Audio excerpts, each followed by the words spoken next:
Hi there. Good to see you all again. I really hope um, this video finds you all doing well. I look forward to being able to check in with you guys, touch base again, and talk about something that I know is extremely important. And remember, this is and always will be a judgment-free zone where all nurses are supported because what we do, our jobs, they aren't easy.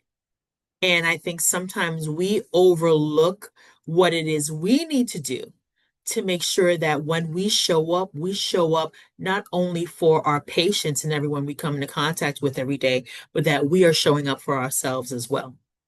So today I wanted to talk about why rest itself doesn't fix nurse burnout and what actually does.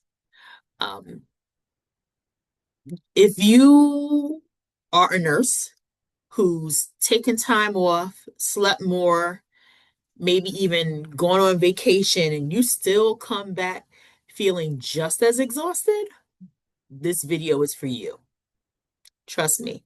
Ask me how I know. Pick me. Oh, goodness. But it's because there's something that, when you think about it, there's something no one tells nurses that burnout itself is not a rest problem. It's not. And when we realize that and really start to unpack that, it can be very scary to think about because you're like, okay, if burnout isn't a rest problem, what is it? But knowing that and identifying it may make it feel a little uncertain and scary, but it it'll end up freeing you in the long run. And like I said, I've been there. I know exactly what that looks like. I've watched nurses. I've been that nurse who takes PTO, changes shifts, even changes jobs, and you still feel empty. You still feel detached or emotionally drained.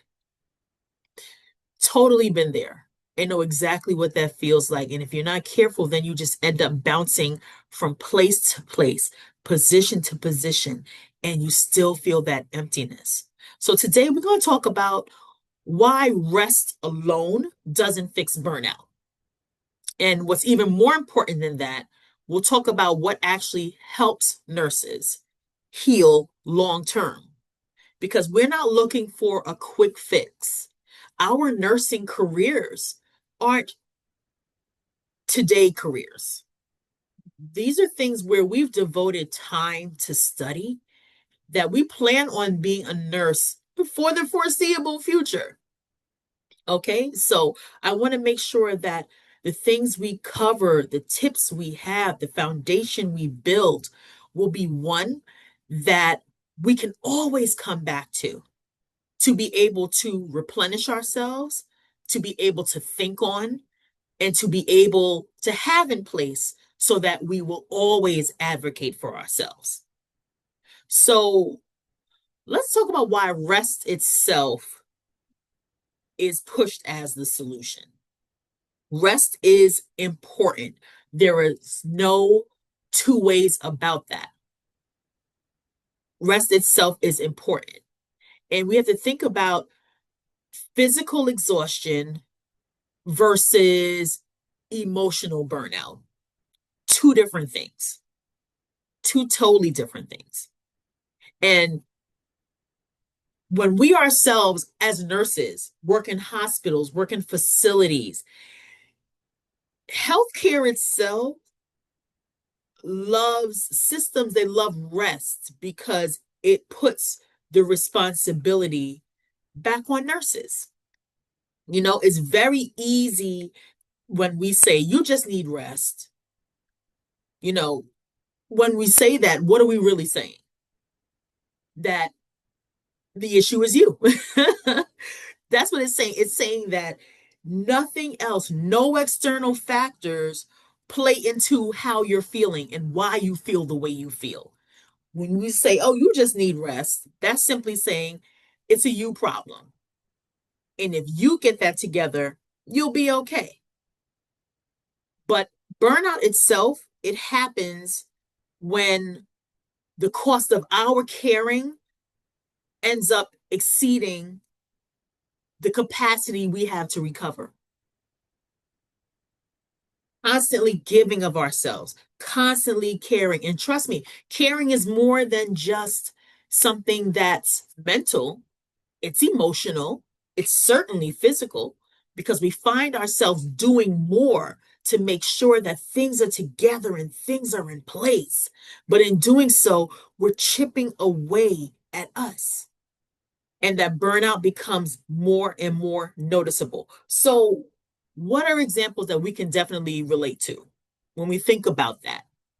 If there's constant understaffing, think about what that looks like and think about the morale of the nurses on your unit or the nurses you work with when a unit or a space is constantly understaffed. You can take the best nurses, and if we just don't have things like staffing, it's okay when it's a one off. It's okay when it happens periodically because things will happen. And we all understand that. We understand that nursing itself, healthcare itself is ever changing. And we have learned to roll with the punches. We have learned to move and to shift with the changes. But when you have things like staffing, constant understaffing, when you have moral, just think about the moral stresses that we have at work, things that you do because you're taking into account a patient's wishes and their loved one's wishes, and it isn't necessarily what you would do, having to put your feelings about those things on the back burner because it isn't about you. It's about your patient and respecting their wishes and the wishes of their family. And in doing so, think about when that's all said and done, and you leave the hospital, you leave the facility, and you're still carrying the thoughts of your patients and their outcomes. You're still carrying that every day once you leave. Being a buffer, an emotional buffer for everyone is another way you find yourself burning out. And the crazy thing is, let's be honest, as nurses, we're not only emotional buffers when we're at our facilities or we're at the hospitals or we're at the clinics. I promise you, if you're anything like me, I bet you serve as emotional buffers in your personal life. You're that go to person, that person that helps get everything together. When folks are trying to figure out what to do, now you have to take all of the information in. Now you're thinking about how things need to be done. Now you're critically thinking, well, if you do this, then we could do that, and then this will be the outcome for that. But if you do this, and then you're trying to rally the troops and get everybody involved and let everyone know the part that they play. And you tell me, because I've been there. I know what that looks like. So it's not just inside the hospital, it's outside too. So you can end up sleeping for 12 hours, but you still wake up to the exact same system. And if you're surrounded by people who don't understand what that looks like, it can be very lonely. It can feel extremely lonely, which is another reason why I say this is our community. If anyone is going to understand how you feel, it's me. And it's other nurses who are here who knows exactly what that looks like. So there are actually three types of burnout that rest just can't fix. And the first is emotional burnout. It's the burnout where you just don't feel like yourself anymore. Have you ever caught yourself saying that? You just don't feel like you? You're numb to certain situations. You're irritable all the time, snappy. You have this loss of compassion. And then you turn around and have the nerve to feel guilty about it.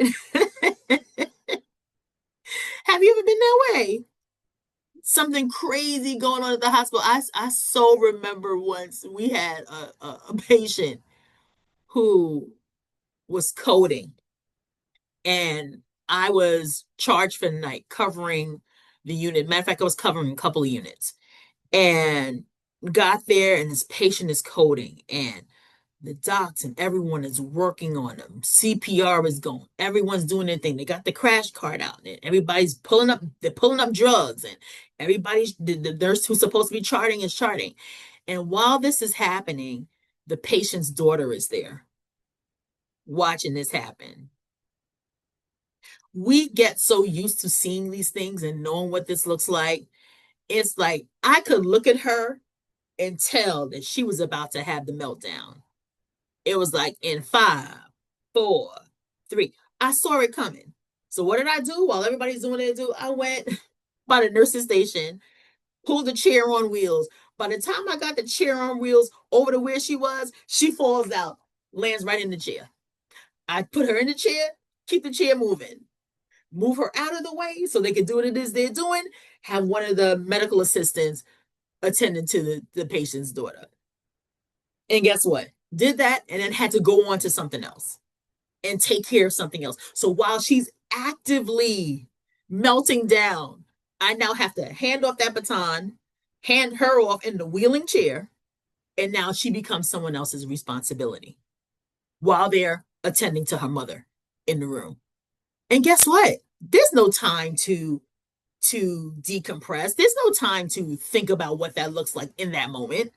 Even if you have to end up debriefing with the team afterwards, it's afterwards.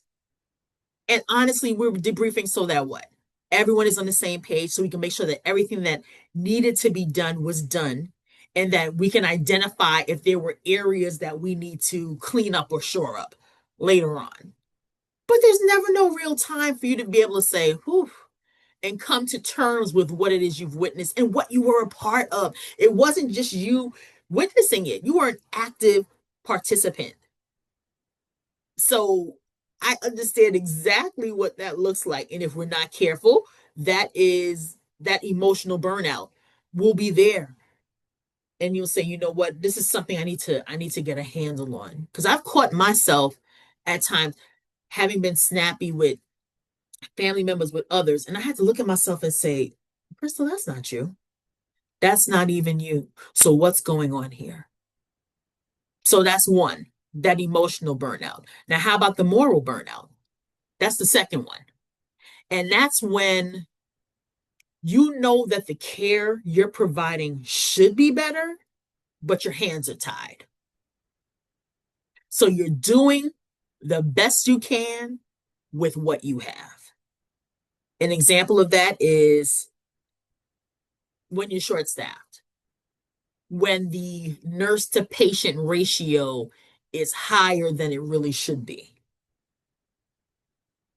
We know what that looks like when you feel you have to rush patient care because you have so much that you have to get done that you really don't have the time to really just spend with that patient and give that patient all that you know you really could give them in that moment. So rest is that's not something that will fix um moral burnout. You have to find yourself in alignment where you are and with what you're doing. And it's just the truth and the fact of the matter. If we find that the area that you're in, it doesn't seem like it's going to change, how long will you be able to be there before it really affects you and the care you're able to give? That ends up being a moral dilemma for yourself. That's something that you yourself have to be able to say, is this something I can continue to do in this area, in this space? Can I continue to give care like this?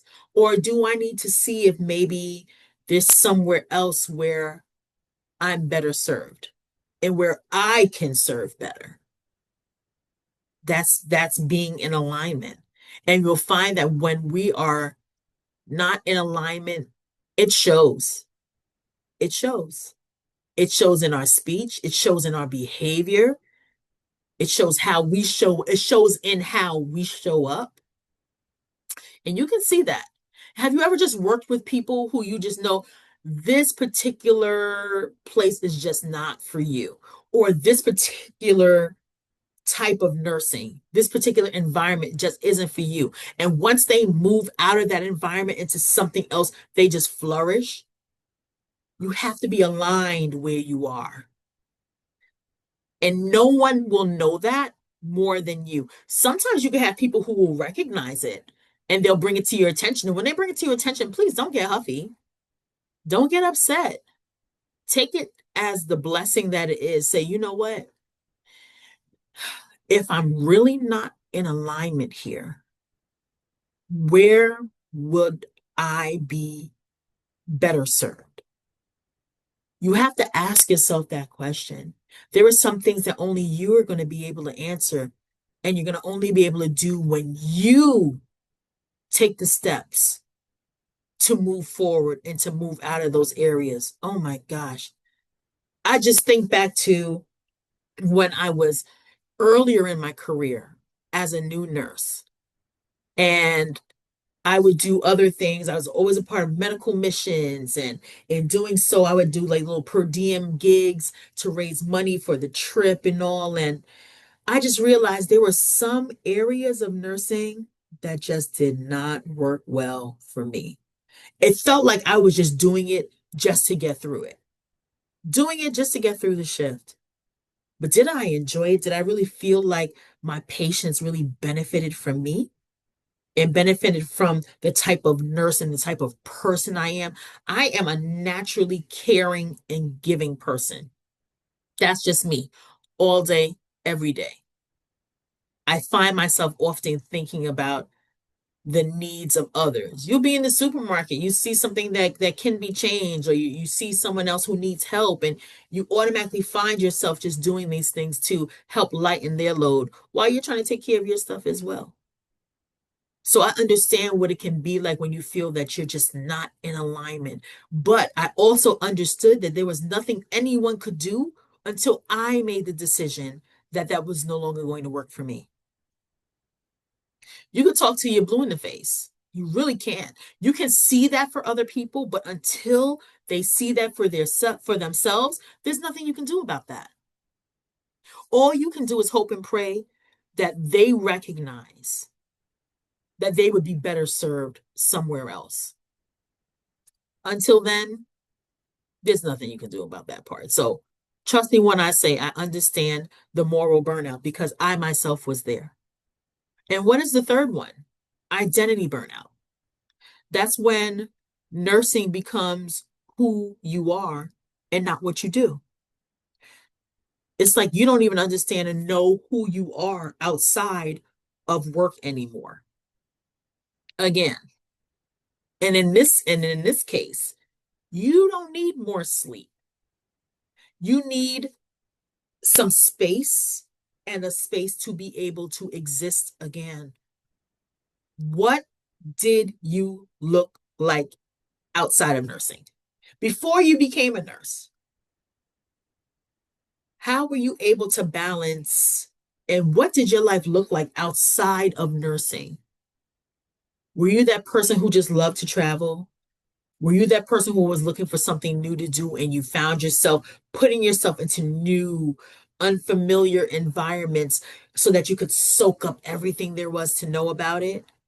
Who were you outside of nursing? What did you love to do? What did you enjoy doing on your days off? What did you do for downtime and to relax? Those things shouldn't be such a distant memory that you can't resurrect what those things were. You still have to live, and you can't walk around as an empty shell of yourself. You have to make the decision to do this for the betterment of you. So now let's think about and talk about what actually helps. So if you figure rest isn't enough, what does help? One, rebuilding boundaries. That will definitely help. Reconnecting to purpose and not productivity. Why did you become a nurse? What was your purpose in being a nurse? Why did you feel this was the profession that you had to be a part of?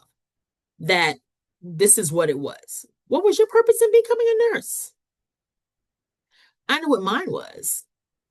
I always loved taking care of people, and I had a cousin who was a nurse. So I knew I was that kid that in the first grade, when you had to write what it is you want to be when you grow up, I knew I wanted to be a nurse. That's what I wrote. I want to be a nurse. And I still remember the little picture I drew, the girl who had a little nurse's cap on, little stick thingy. And it even made it to the bulletin board outside of the classroom. You know, you big stuff when you make it to the bulletin board, child. You couldn't tell me nothing. You be walking back from break, walking back from lunch, and look up. There's my story. Crystal's gonna be a nurse. But I understand what that is. So these are things we have to do. We have to learn how to also recover during work and not just after work. Again, we are constantly immersed in situations that are often life and death for our patients. And even if it isn't necessarily life and death, we meet our patients at a place where healing is necessary. And when their healing is necessary, whether we want to acknowledge it or admit it, but it drains and it takes something out of us when we're providing that for others. So we have to make sure that we're learning to recover while we're at work as well. What also helps is being supported by nurses who actually get it, who understand what you're going through. Again, that's why I said this will always be a safe space. Always. Because no one will understand what you go through as a nurse like another nurse. And you have to understand, just know, burnout recovery itself, it's not passive. It's not going to just happen because you want to will it to happen. It's intentional. You're going to have to be intentional about your burnout recovery. If not, it will not happen. And it's going to require us to use tools that we weren't taught. It's just the truth and the facts of the matter. We weren't taught how to recover from burnout, how to make sure that identity burnout, moral burnout, emotional burnout were not things that were named amongst us. So because we're being supported by nurses and others who get it, that's exactly what we're going to focus on during the upcoming sprint. The tools that are necessary to make sure that what we do to recover isn't just a one-off and isn't something that is seen as a, for lack of a better way to put it, a get rich quick. We're going to do the work. We're going to build a foundation, but ultimately we're going to be better for it. So if you find and have found that this video put words to something that you've been feeling, but you just couldn't explain, understand you are not alone. And I want to hear from you in the comments. Have you ever taken time off but still felt burnout afterwards? If you yourself are a nurse trying to stay whole in a system that constantly asks for more, this channel is for you. So subscribe. You don't need to, nor do you want to walk this journey by yourself. We're here to support each other. All right. And in the next video, we're going to talk about the quiet guilt nurses carry and why that quiet guilt keeps burnout alive. So until next time, my friends, take care, be well, and stay safe. I'll see you guys soon.